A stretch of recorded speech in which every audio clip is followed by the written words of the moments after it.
Bogus ration కార్డులను ఏరివేసేందుకు తెలంగాణ ప్రభుత్వం కొద్ది నెలల క్రితం ఈకేవైసీ ప్రక్రియ చేపట్టిన విషయం తెలిసిందే. కేంద్రం ఆదేశాల మేరకు అసలైన లబ్ధిదారులను గుర్తించేందుకు రేషన్ కార్డులు మొదట జనవరి 31లోగా ఈకేవైసీ పూర్తి చేయాలని గతంలో ఆదేశాలు జారీ చేసింది. అయితే తాజాగా ఈ గడువును ఫిబ్రవరి 31కి పొడిగిస్తూ ఉత్తర్వులు జారీ చేసింది. రేషన్ కార్డు ఈకేవైసీ ఇంకా పూర్తి చేయని వారికి ఫిబ్రవరి చివరి వరకు పూర్తి చేసుకోవాలని సూచించింది. గజం కేవలం 23,000 రూపాయలతో 165 గజాల భూమి కేవలం 38 లక్షలు మాత్రమే. అయితే తెలంగాణలో 75.76% మంది రేషన్ కార్డు ఈకేవైసీ పూర్తి చేశారు. ఇంకా దాదాపు 25% మంది మిగిలి ఉన్నారు. దేశవ్యాప్తంగా కూడా ఇంకా అనేక మంది ఈకేవైసీ పూర్తి చేయాల్సి ఉంది. దీంతో కేంద్ర ప్రభుత్వం ఈ గడువును పొడిగించింది. దీనికి అనుగుణంగా తెలంగాణ ప్రభుత్వం కూడా గడువును పొడిగిస్తూ ఆదేశాలు జారీ చేసింది. ఇంకా వేలిముద్రలు ఇచ్చి ఈకేవైసీ పూర్తి చేయని వారు త్వరగా పూర్తి చేయాలని సూచించింది. ఫిబ్రవరి నెలాఖరులోగా 100% ఈకేవైసీ పూర్తయ్యేలా చూడాలని తెలంగాణ పౌర సరఫరాల శాఖ కమిషన్ అధికారులకు సూచించారు. గత 2 నెలలుగా రేషన్ షాపుల్లో ఈకేవైసీ అప్డేట్ చేస్తున్నారు. కేవైసీ అప్డేట్ కోసం ఆధార్ ధృవీకరణ, వేలిముద్రల్ని సేకరిస్తున్నారు. రేషన్ కార్డుకు ఆధార్ లింక్ చేయకపోతే వెంటనే పూర్తి చేయాలని అధికారులు సూచిస్తున్నారు. ఈ కేవైసీ పూర్తి చేయకపోతే రేషన్ సరుకులు కట్ చేసే అవకాశం ఉంది.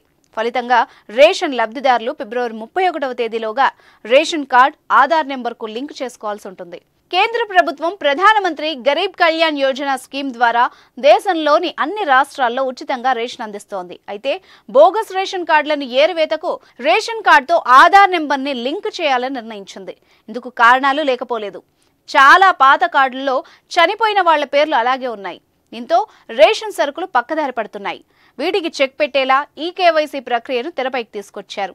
కుటుంబంలో ఎంతమంది లబ్ధిదారులు ఉంటే వాళ్లంతా కూడా ఈ కేవైసీ చేసుకోవాల్సి ఉంటుంది. మరోవైపు కొత్త రేషన్ కార్డుల మంజూరు కోసం తెలంగాణ ప్రభుత్వం కసరత్తు చేస్తోంది.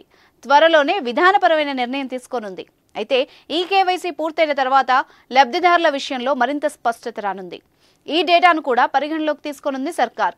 ఈ ప్రక్రియ పూర్తి కాగానే కొత్త రేషన్ కార్డుల మంజూరు ప్రక్రియను వేగవంతం చేయనుంది. రేషన్ కార్డ్ ఈ కేవైసీ అప్డేట్ చేసుకోవడానికి రేషన్ కార్డులోని కుటుంబ యజమానితో పాటు కుటుంబ సభ్యులందరూ రేషన్ షాప్ వద్దకు వెళ్లి ఈ పాస్ మిషన్లో వేలిముద్రలు వేయాలి. వేలిముద్రలు వేసిన అనంతరం లబ్ధిదారుల Aadhaar card number, ration card number ఈ పాస్లో డిస్ప్లే అవుతుంది. ఈ పాస్ మిషన్లో గ్రీన్ లైట్ వచ్చి ఈ కేవైసీ అప్డేటెడ్ అని వస్తుంది. ఒకవేళ రెడ్ లైట్ ఆన్లో ఉంటే లబ్ధిదారుడి రేషన్ కార్డ్, ఆధార్ కార్డు వివరాలు సరిపోలడం లేదని అర్థం. దీంతో ఆ రేషన్ కార్డును తొలగిస్తారు. రేషన్ కార్డులో పేర్లు ఉన్న వాళ్లంతా ఒకేసారి ఈ కేవైసీ అప్డేట్ చేయించుకోవాలి.